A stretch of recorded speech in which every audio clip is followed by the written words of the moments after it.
Greetings fellow earthlings. I was asked to give a little presentation about our current project, so here you go. I am not particularly good with editing videos or giving presentations, so it might be a little boring for you, but please bear with me.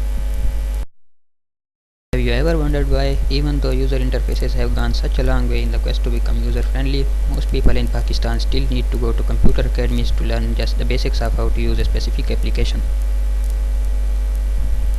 What is the reason that people feel the need to do these courses just to understand stuff like basics of a word processor? With all the development in user interfaces, you would expect that they should at least get the basics right without external help.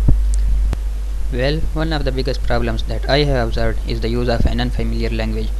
If you have enough friends in small cities or villages, you must already know that most of them have difficulties understanding English language. So what happens when you put an English user interface in front of a person who is hardly familiar with the language? The result is that they are unable to use it efficiently. A good number of people are unable to use it at all. The problem with poor computer literacy in Pakistan is not that people here are dumb. The problem is that they are unable to tell what the computer is talking to them about. So this is the problem that we are trying to solve here.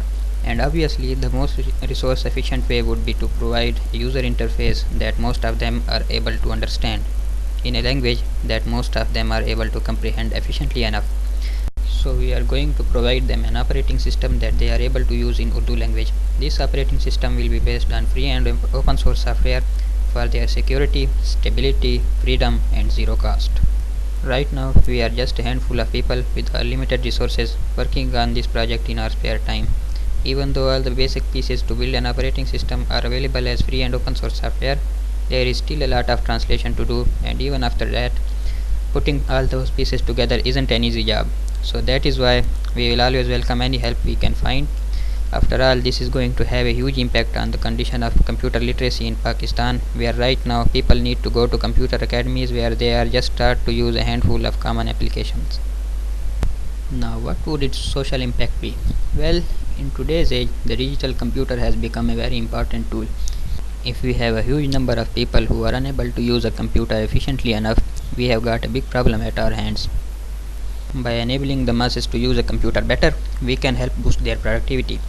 Now a few million people with increased productivity, that might have an impact. How will it affect me in the short run, you ask? For one, I'll get rid of all those neighbors and friends coming to me to ask simple things like, hey, how do I insert a picture in my document?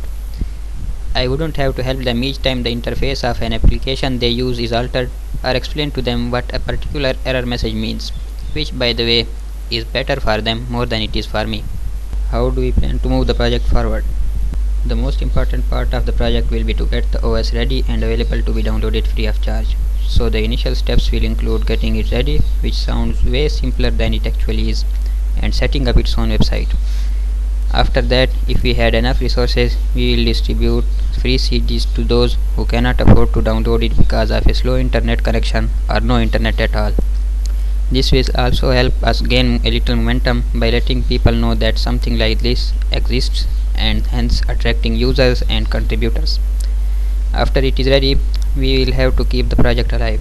So obviously we are going to need a little money, although not as much as the initial phase. So for that, we have a number of options available. For example, we plan on providing an option for supporters to help us by buying CDs from us. We can also earn a little by providing technical support to schools and other institutions who are interested in it. Plus, like always, we are going to spend money from our own pockets. All of this should be enough to keep the project going, since the most expensive phase is the initial phase, where we have to arrange hardware for the development work and provide free CDs. Right now we have a team that has good experience doing localization work over the past few years, and we have also released localized Linux distributions in the past, but those were on a much smaller scale compared to this one. That is why we welcome anyone who wants to contribute. You can help if you want by submitting translations, code and graphics. I guess that is all. Thank you very much for listening to my boring talk.